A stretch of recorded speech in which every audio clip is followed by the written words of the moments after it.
오늘 우리들에게 주시는 하나님의 말씀은 창세기 18장 22절에서 33절입니다. 창세기 18장 22절에서 33절입니다.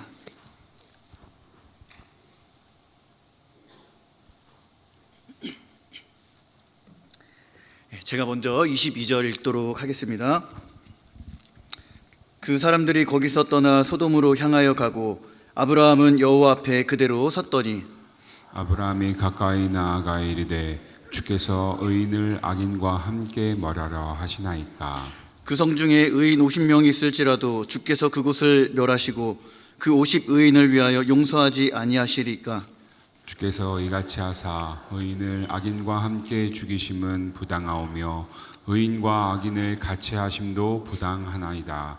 세상을 심판하시는 이가 정의를 행하실 것이 아니니까. 여호와께서 이르시되 내가 만일 소돔 성읍 가운데에서 의인 50명을 찾으면 그들을 위하여 온 지역을 용서하리라. 아브라함이 대답하여 이르되 나는 티끌이나 재와 같사오니 감히 주께 아뢰나이다. 50의인 중에 5명이 부족하다면 그 5명이 부족함으로 말미암아 온 성읍을 멸하시리이까. 이르시되 내가 거기서 45명을 찾으면 멸하지 아니하리라. 아브라함이 또 아뢰어 이르되 거기서 40명을 찾으시면 어찌하려 하시나이까. 이르시되 40명으로 말미암아 멸하지 아니하리라. 아브라함이 이르되 내 주여 노하지 마시옵고 말씀하게 하옵소서. 거기서 30명을 찾으시면 어찌하려 하시나이까. 이르시되 내가 거기서 30명을 찾으면 그리하지 아니하리라. 아브라함이 또 이르되 내가 감히 내 주께 아뢰나이다. 거기서 20명을 찾으시면 어찌하려 하시나이까. 이르시되 내가 20명으로 말미암아 그리하지 아니하리라. 아브라함이 또 이르되 주는 노하지 마옵소서. 내가 이것만 더 아뢰리이다. 거기서 10명을 찾으시면 어찌하려 하시나이까. 이르시되 내가 10명으로 말미암아 멸하지 아니하리라. 여호와께서 아브라함과 말씀을 마치시고 가시니 아브라함도 자기 곳으로 돌아갔더라. 아멘. 할렐루야. 오늘도 우리 주님의 은혜와 평강이 우리들의 삶 가운데 있기를 간절히 소망합니다. 여러분 오늘 하루 평안하신가요? 분주 한가운데 오진 않으셨나요? 저는 어찌나 분주했던지 집에서 나올 때 설교인데도 불구하고 마이를 두고 왔어요. 지금 마이와 이 바지 색깔이 다릅니다. 수요일이 되면 무슨 병이 걸렸는지 자꾸 저 혼자 이렇게 하다가 지금 이 사단이 또 났습니다. 또 이 병이 아닌데 참 왜 이러는지 모르겠습니다. 아무튼 그런 불상사 일어나지 않도록 같이 한 생명 살리는 마음으로 함께 기도해 주시면 감사하겠습니다. 오늘은 여기를 보지 마시고 이쪽을 보시면 더 좋을 것 같다는 생각을 좀 해봅니다. 우리 앞뒤좌우로 좀 인사하실까요? 하나님을 허벌나게 겁나게 사랑합시다. 네, 우리 하나님을 겁나게 사랑하시는 만큼 겁나는 은혜가 우리들의 삶 가운데 있기를 간절히 소망합니다. 오늘 본문에서요, 우리는 천하 만물을 지으신 하나님께서 한 사람에게 그 속마음을 털어놓는 그러한 장면을 보게 됩니다. 17절의 말씀을 보니까 우리 하나님께서 내가 하려는 것을 아브라함에게 숨기겠느냐 이렇게 말씀을 하고 계세요. 하나님이요 이제 곧 소돔의 그 심판의 때를 준비하고 작정하고 계십니다. 그리고 그 일을 아브라함에게 알리시죠. 왜 그럴까요? 하나님께서는 아브라함을 단순한 종이 아니라 하나님의 마음을 헤아릴 줄 아는 동역자로 인정했기 때문입니다. 우리가요 여기서 내 신앙을 한번 좀 점검해 볼 필요가 있을 것 같습니다. 여러분, 신앙이라고 하는 것이 무엇입니까? 하나님과 나와의 관계죠. 신앙생활을 오래 했음에도 불구하고 나의 기도는 늘 나의 자녀, 나의 관계, 나의 사업, 나의 직장에만 머무르고 있다면 여러분, 우리는 하나님과의 관계에 있어서 하나님 나라를 이루어갈 동역자이기보다는 고객일지도 모르겠다는 생각을 좀 해봅니다. 동역자는요 어떤 관계입니까? 고민을 함께 같이 나누는 그러한 친밀한 관계입니다. 하나님과 우리의 관계도 하나님께서 당신의 마음을 얘기할 수 있는 그 동역자의 관계로, 또 하나님의 그 마음을 알 수 있는 자가 참된 성도이겠죠. 오늘 본문을 보면서 소돔 땅을 향한 아브라함의 외침은 마치 하나님의 마음을 대변하고 있는 것처럼 보여집니다. 죄악으로 무너져가는 곳을 보며 하나님을 찾는 사람이 없어 슬퍼하시고 탄식하시는 그 모습 말이죠. 여러분, 오늘 본문을 통해 나를 넘어서 죄로 물들고 또 죄로 인해 죽어가는 내 옆에 있는 지체, 또 세상을 향해 내 시선을 좀 더 넓힐 수 있는 그러한 시간이 될 수 있기를 간절히 소망합니다. 19절을 보면 하나님께서 아브라함을 부르신 목적에 대해 설명을 하고 있습니다. 우리 19절의 말씀인데요, 19절의 말씀 같이 한번 읽어봅니다. 내가 그로 그 자식과 건속에게 명하여 여호와의 도를 지켜 의와 공도를 행하게 하려고 그를 택하였나니 이는 나 여호와가 아브라함에게 대하여 말한 일을 이루려 함이니라. 아멘. 많은 분이요, 예수님을 믿으면 복을 받는다라고 얘기를 합니다. 여러분, 예수님을 믿으면서 받은 복이 무엇입니까? 살림살이 좀 나아지셨습니까? 예수님을 믿으니까 모든 일들이 술술 잘 풀리고 자녀들이 잘 되고 자녀가 내 이야기를 잘 들어주고 내가 원하는 만큼 잘 따라와 주던가요? 그래서 막 너무 행복해서 미칠 지경이십니까? 여러분들의 표정을 보니 근심 한근, 걱정 한근, 배고픈지 모르겠어요. 짜증도 한근. 세상 짐을 지고 가신 우리 어린 양 예수님보다 근심 걱정이 더 많아 보이세요. 여러분, 그런데요, 우리가 예수님을 믿고 기뻐하고 감사해야 될 복은요, 하나님께서 정말 자칫하면 쓰러지고 흔들릴 수밖에 없는 연약한 우리네 인생에 찾아오셔서 우리를 지명하여 택하시고 부르셨다라고 하는 겁니다. 무슨 얘기일까요? 내 눈에는 예수님의 시선을 심겨 놓으셨고요, 내 마음에는 하나님의 심정을 부어 놓으셨고요, 내 입술은 예수님께서 하신 그 기도를 세상 가운데 할 수 있는 가장 큰 복을 주신 겁니다. 나를 넘어서 옆에 있는 그 지체, 더 나아가 세상을 바라보는 그 신앙이 사실은 우리 예수를 믿는 자들의 큰 복인 것이죠.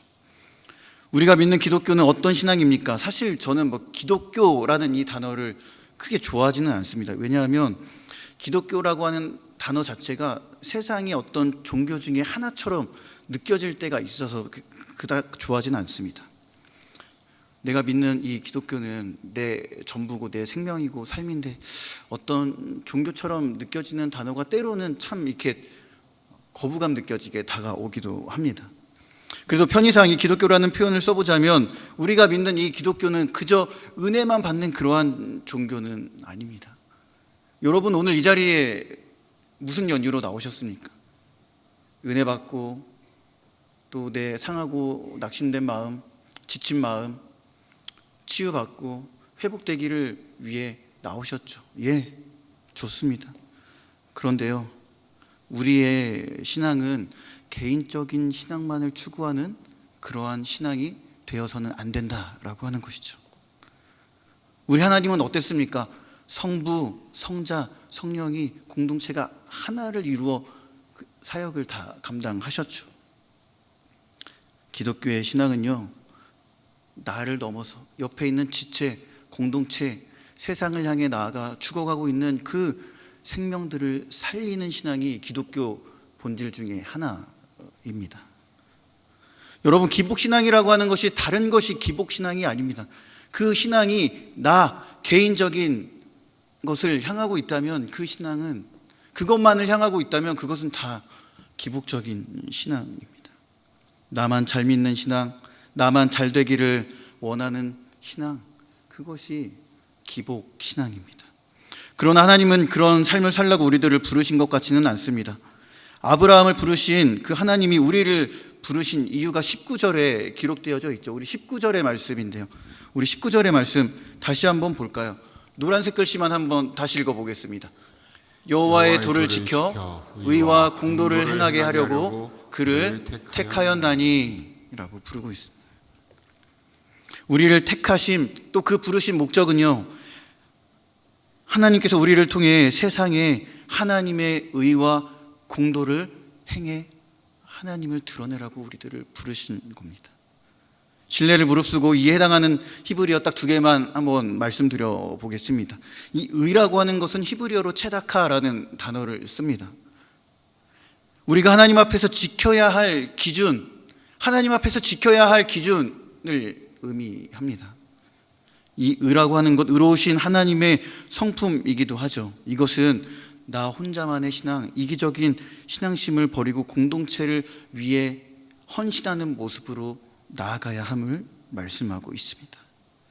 그 뒤에 나오는 단어 공도라고 하는 것은 히브리어로 미시파트라고 하는 그러한 단어를 씁니다. 심판, 다스림, 판단, 재판이라는 뜻을 가지고 있어요.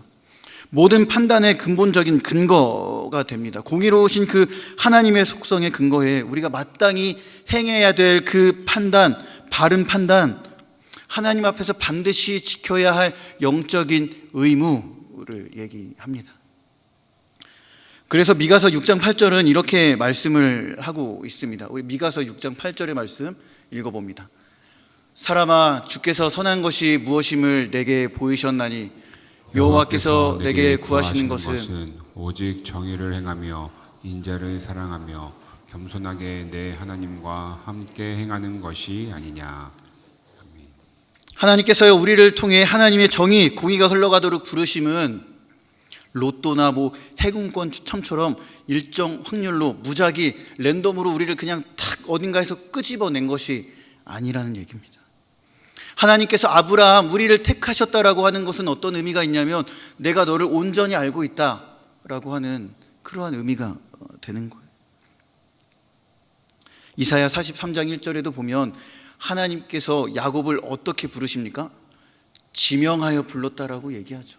무슨 의미입니까? 내가 너의 이름, 존재 자체를 온전히 알고 있다. 그런 너를 내가 지금 택했다라고 하는 의미가 되는 것이죠. 날 택하여 부르신다라고 하는 것은 우리의 전인적인 존재를 아시고요, 우리를 통해 하나님의 의와 공의가 교회와 가정, 내 옆에 있는 지체, 세상에 죽어가는 그 영혼들을 향해 흘러가게 하는 것이죠. 그러기 위해 우리들을 부르신 겁니다. 그런 우리가 가져야 할 신앙의 자세는 무엇이겠습니까? 세상을 바라보는 그 믿음의 시선과 세상에서 외치는 그 소리를 들을 수 있는 그 믿음의 청각이 우리들의 마음 가운데 있어야 되는 겁니다. 여러분, 20절을 보십시오. 하나님께서 소돔과 고모라의 부르짖음과 울부짖음을 듣습니다. 이거 단순한 소음이 아닙니다. 구약의 저명한 학자는 이 부분을 이렇게 표현을 해요. 소돔의 죄는 단순한 성적인 타락이 아니다. 그것은 환대의 거부이며 또한 약자에 대한 폭력이다라고 그렇게 오늘 말씀을 이렇게 정의를 하고 있습니다. 여러분, 소돔이라고 하는 것은 단순히 성적인 타락만을 얘기하는 것은 아닙니다. 하나님께서 소돔의 죄를 무겁다라고 하신 이유는 에스겔 16장 49절에 보니까 이렇게 기록되어져 있습니다. 제가 읽어드리겠습니다. 내 아우 소돔의 죄악은 이러하니 그와 그의 딸들에게 교만함과 음식물의 풍족함과 태평함이 있음이며 또 그가 가난하고 궁핍한 자를 도와주지 아니하며 라고 말씀을 하고 있습니다. 소돔이라는 도시가요, 굉장히 교만했습니다. 하나님을 대적합니다. 하나님을 믿지 않고 그저 세상의 풍요와 풍족, 태평함에 젖어 가난하고 헐벗은 자들을 거들떠보지 않았습니다. 도와주지 않았고요, 외면했습니다. 에스겔은요, 소돔의 그러한 죄악을 고발하며 그 안에서 울부짖는 그 신음소리를 드러내고 있습니다. 창세기에서 얘기하고 있는, 오늘 본문에서 얘기하고 있는 것이 바로 그 내용입니다. 하나님께 들려오는 소돔의 그 울부짖는 소리는 억압받고 고통받고 가난하고 헐벗은 자들이 고통 가운데 하나님께 울부짖는 그 소리, 절규의 소리죠. 여러분, 우리 하나님은 어떤 분이십니까? 도시의 화려함 뒤에 보이지 않는 숨겨진 고통의 그 신음소리, 죽어가는 자들의 그 비명을 들으신다라고 하는 거예요. 여러분, 세상은 힘이 있는 자들, 성공한 자들, 유력한 자의 소리를 듣지만 우리 하나님은 세상이 듣지 않는 소리에 귀 기울여 듣는다라고 하는 겁니다. 화려한 도시 속에 짓밟힌 자의 그 처참함을 보시고요, 그들의 비명 소리를 들으시는 분, 그분이 하나님입니다. 그리고 그 마음과 동안 아브라함이 그 소리를 들었던 겁니다. 하나님은 동역자인 아브라함에게 그 소리를 듣게 하시고요, 마음을 나누며 하나님의 마음을 대변하듯 지금 소돔을 향해 기도하게 하십니다. 겉으로는 화려하지만 죄로 얼룩져 버린 도시, 그 뒤에 보이지 않는 고통받고 죽어가는 자의 소리를 듣게 하시고요, 그 죄가 무거운 만큼 무거운 마음을 가지고 아브라함을 향해 기도하게 하시는 것이죠. 아브라함이 바라보는 세상은요, 분명히 타락하고 교만하고 가난한 자들을 억압하고 착취하는 그러한 죄악된 도시였습니다. 그러나 그가 세상을 보며 보였던 반응은요, 조롱, 외면, 정죄가 아니라 하나님의 마음으로, 예수 그리스도의 심정으로 그 땅을 보며 애가 타는 심정으로 기도했다라고 하는 거예요. 혹시 있을지 모르는 의인 50명, 45명, 40명, 30명, 20명, 10명이 있지 않을까? 하나님께 부르짖는 그 50명, 45명, 40명, 30, 20, 10명의 의인의 부르짖는 소리가 있지는 않을까? 희망을 가지고 그렇게 기도했던 거죠.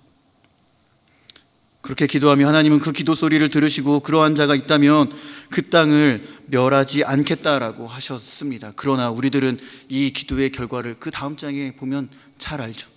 결국 의인 10명이 없어 소돔 땅은 멸망하고 맙니다. 안타까운 상황이죠. 사랑하는 운정의 성도 여러분, 우리가 땅을 딛고 사는 이 대한민국은 어떻습니까? 이 좁은 땅덩이 안에 얼마나 숱하고 말도 안 되는 일들이 많이 일어납니까? 극심한 부익부, 빈익빈의 현상, 가난한 자는 더 가난하고요, 억울한 자는 늘 억울하게 눈물을 훔치며 그렇게 살아가고 있습니다. 여러분, 우리나라의 2024년 자살 사망자 수가 얼마나 되는지 아십니까? 14,872명이라고 합니다. 말도 안 되는 숫자죠. 하루에 평균 자살하는 자의 숫자가 40.6명에 달하는 거예요. 너무나 잘 아시는 것처럼 OECD 국가 중에 최악입니다. 최악. 여러분, 전 세계 유례를 찾아볼 수 없을 정도로 경제 대국, 강국이 되었지만 그 이면에 보여지고 있는 민낯은 어떻습니까? 안타까운 상황들이죠. 여러분, 2014년도에 있었던 송파구 세 모녀 사건을 기억하시는지 모르겠어요. 생활고에 시달렸던 세 모녀, 어머니는 실직을 하고요, 두 딸은 병에 걸립니다. 그로 인해 공과금, 병원비, 갚을 수 없는 어마어마한 돈들 때문에 이 부담감을 이기지 못하고 결국 이 세 모녀가 마지막 공과금 70만 원을 탁 얹어놓고 연탄불을 피워서 그 자리에서 세 모녀가 안타까운 죽음을 맞이하죠. 이 안타까운 죽음은요, 여러분, 개인의 선택처럼 보이지만 사회가 부추기는 영향도 만만치 않습니다. 과도한 경쟁, 빈부의 격차, 빈곤, 학교 폭력, 심지어는 교회에서까지도 이런 일들이 일어나죠. 소돔의 부르짖음은 이러한 자들의 부르짖음이었고요, 들기 힘든 아주 무거운 그러한 죄악이었다라고 하는 겁니다. 여러분, 소돔을 내려다 보셨던 하나님께서 지금 우리가 땅을 딛고 살아가는 대한민국을 보며 어떻게 말씀하실까요? 또 어떤 소리를 들으실까요? 세계로 뻗어나가고 있는 그 K문화의 열정적인 모습과 환호성을 듣고 계시겠습니까? 아니요. 사회에 면에 드러나지 않는 하루에 40명씩 안타까운 죽음을 택하는 그런 사회의 안타까운 소리, 여전히 죽을까 말까 내 삶을 어떻게 해야 되나 고민하고 있는 그 연약한 자들의 울부짖음을 우리 하나님 듣고 계시지 않을까, 그런 생각들을 좀 해보게 됩니다. 여러분, 그런데 우리는 어떻습니까? 이러한 세상을 바라보고 계십니까? 아니, 내 삶이 너무 분주해서 그것을 어떤 때는 외면하고 있지는 않습니까? 우리가 아브라함의 신앙을 갖는다라고 하는 것은 우리가 생각하는 축복, 번영, 번성은 아닙니다. 하나님을 모르고 죄악에 빠져 있는 나의 가정, 나의 주변 지인들, 더 나아가 그러한 세상을 마음에 품고 기도하는 중보자의 신앙을 가졌던 것이 바로 아브라함의 신앙이었고, 우리가 가져야 할 신앙 중에 하나라고 하는 겁니다. 하나님께서 소돔의 죄악을 눈으로 보러 가실 때에 아브라함이 그 앞에 섰습니다. 왜요? 그 죄악된 땅에 자신의 조카, 누구요? 롯이 있었기 때문에 그렇습니다. 롯은 어떤 사람입니까? 자신의 삼촌 아브라함에게 상처 아닌 상처를 준 사람이죠. 삼촌 덕분에 잘 살고 잘 먹고 좋은 것을 택하는 그러한 부자가 되었습니다. 위아래도 모르고요, 삼촌보다 먼저 눈에 보이는 땅을 택하고 먼저 그 땅을 차지하기 위해 갔던 자가 아브라함의 조카 롯이었습니다. 저한테 사랑하는 조카 둘이 있거든요. 만약에 제 조카가 이러한 선택을 했다, 그러면 저는 가차 없습니다. 원펀치, 쓰리강냉이 털릴 정도로 그냥 눈물 콧물 쏙 빼놓을 정도로 그냥 엄청 갈궜을 거예요. 근데 여러분, 오해하지 마세요. 실제로 그런 일은 없습니다. 아브라함은요, 그런 조카와 죄악된 땅을 위해 애가 타는 심정으로 기도해요. 이유는 간단합니다. 하나님 안에서 세상을 바라보는 그 시선, 느끼는 마음이 달랐기 때문에 그래요. 그 마음이 달랐기 때문에 그렇습니다. 롯의 시선과 마음은 눈에 보이는 좋은 땅이었지만 아브라함이 보고 있었던 땅은요, 비록 척박하고 아름다워 보이진 않을지 모르겠지만 하나님께서 명령하신 곳에 있었던 것이죠. 그런 아브라함을 보면 참 우리 예수님을 닮았다라는 그런 생각들을 좀 해보게 돼요. 죄인, 죄악된 세상을 정죄하고 돌로 치자고 하는 그 냉혹한 현실 앞에서요, 하나님의 시선과 마음으로 기도했던 그 아브라함은요, 우리의 죄악과 그 죄악된 세상을 위해 홀로 그 모든 죄를 다 십자가에 지시고 매달리시고 살과 피를 찢기고 흘려내시면서 우리를 위해 기도하셨던 그 모습과 참 많이 닮아 있기도 합니다. 이것이 우리가 지녀야 할 또 믿음의 시선, 마음은 아닐까라는 그런 생각들을 좀 해보게 됩니다. 성도 여러분, 내가 살아가는 하루, 내 가정을 돌보고요, 사업장을 챙기고 자녀를 챙기며 학업, 직장, 관계를 유지하느라 참 분주한 삶을 살아가고 계시죠. 봐주지 않는 얄짤없는 팍팍한 그러한 세상을 마주하기도 합니다. 아파트 대출이자, 관리비, 자녀 교육비, 간당간당한 통장 잔고, 마이너스, 리볼빙 등 참 만만치 않은 하루, 팍팍한 세상을 견뎌내시느라 참 수고 많으셨습니다. 그런 우리 성도님들의 삶 가운데 다시금 하나님께서 마르지 않는 그런 또 축복을 주셨으면 좋겠다라는 생각들을 좀 해보게 됐습니다. 여러분, 그런데요, 그런 세상에서도 우리는 하나님의 자녀이기에 우리의 신앙은 나한테만 머물러 있는 것이 아니라 그것을 더 넘어서 내 옆에 있는 지체와 세상을 향해 나아가야 된다라고 하는 것입니다. 영적으로 죽어가는 그곳을 바라볼 수 있는 영적인 안목, 그것이 우리들에게 필요한 신앙의 자세인 것이죠. 저도요, 저희 사역, 일, 감정에 매여 있으면 참 이 고개 하나 옆으로 까딱거리는 게, 옆을 보며 내 지체를 보는 게 그거 참 쉽지 않더라고요. 제가요 23년도 정확히 3년 됐거든요. 1월 11일 수요 예배 때 마태복음 12장 9절 21절의 말씀을 가지고 강박적인 신앙에서 벗어나기라는 제목으로 수요 예배 때 설교를 했던 날이 기억이 나요. 그러면서 뭐 이상한 얘기를 했더라고요. 기억나시는 분도 있으신가 봐요. 막 운동, 독서 꾸준히 하겠다. 그러다가 이제 마지막은 무엇일까요? 물어보기도 찰나에 어떤 분이 결혼이요 이렇게 얘기하셨더라고요. 참, 제 사정을 어떻게 그렇게 잘하시고 그렇게 얘기를 하셨는지 잘 모르겠어요. 사람의 앞길 한 치 앞을 모른다라고 하는데 겁도 없이 3년 전에 이 자리 분명히 여기서 여러분 제가 올해는 결혼하겠습니다 그렇게 얘기를 했더라고요. 이 겁도 없는 사람이죠 진짜. 뭐라고요? 잘 들리진 않아요. 아무튼 저 얘기를 하고요. 제가 3년 동안 정말 죄송해요. 표현이 좀 그렇지만 쪽팔려서 교회를 정말 얼굴을 들고 다니지 못했던 지난날의 수치스러운 과거가 생각이 나요. 매일 밤마다 이불킥을 할 때가 한두 번이 아니었습니다. 미쳤지. 내가 왜 그랬지. 입 조심하자. PPT 내려주셔도 돼요. 쪽팔리니까 성도님들 피해 다니자. 만나도 그냥 아무렇지 않은 척 네 결혼할게요, 해야죠, 잘 만나야죠, 막 그냥 그렇게 웃으면서 넘기자 했던 지난 인고의 시간을 보냈습니다.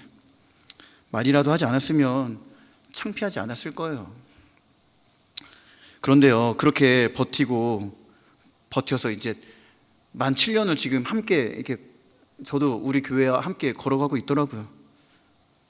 거기서 이제 많은 분들이 기도해 주셔서 이제 겨우 이제 준비를 하고 있어요. 2개월밖에 남지 않았는데요. 이따 위 목사님 좀 광고해 주실지 모르겠습니다. 아니요. 박수는 우리 하나님께. 저한테는 박수 치실 필요가 없음을 늘 강조하는 바입니다. 자, 거기서 두 가지를 느꼈어요. 하나는 정말 많은 분들이 티는 내지 않으셨지만 궁금해 하시는데 물어보지 못하시고 애가 끓는 심정으로 막 기도하시면서 어떤 분들은 막 저를 많이 갈구기도 하셨어요. 저도 앞이 잘 보이지 않는 상황 가운데 많은 분들이 기도해 주셔서 참 이 죽어가는 불쌍한 교역자 한 명을 드디어 이렇게 살리는 은혜의 시간들을 경험하고 있습니다. 그런데요, 또 하나는 참 내 삶에 내 스스로가 얽매이니까 옆에 있는 함께 기도해야 될 지체를 바라보지 못하는 거예요. 결혼을 준비하고 있는 그 과정 가운데 참 분주하고 바쁜 일들, 내가 이겨내야 될 수많은 일들 마주하게 되더라고요. 참 결혼 다들 어떻게 하셨는지 모르고 엄청 바쁘고 분주하고 막 이상한 변수들이 생기거든요. 여러분 오해하지는 마세요. 뭐 다투거나 헤어질 그런 문제는 아니니까 걱정하지 마시고 그냥 결혼에 잘 꼴이 날 수 있도록 기도해 주시면 되는 거예요.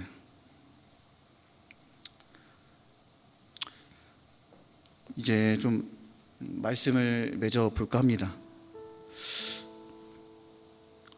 성도 여러분, 우리가 너무나 익숙하게 들리고 있는 이 성도라고 하는 직분, 그거 있잖아요. 그 성도라 함은 가난, 환난, 수고하는 일상에서도요 믿음을 지켜나가는 거예요.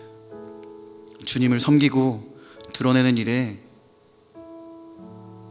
나를 온전히 하나님께 내어드리는 겁니다. 성령 안에서 진리의 말씀을 지키고요, 그 길을 걸어가고 내 옆에 있는 힘든 지체, 죄악된 세상을 향해 애가 타는 심정으로 기도해야 됨에도 불구하고 내가 지키려고 했던 그 믿음은 고작 내 믿음 하나였습니다.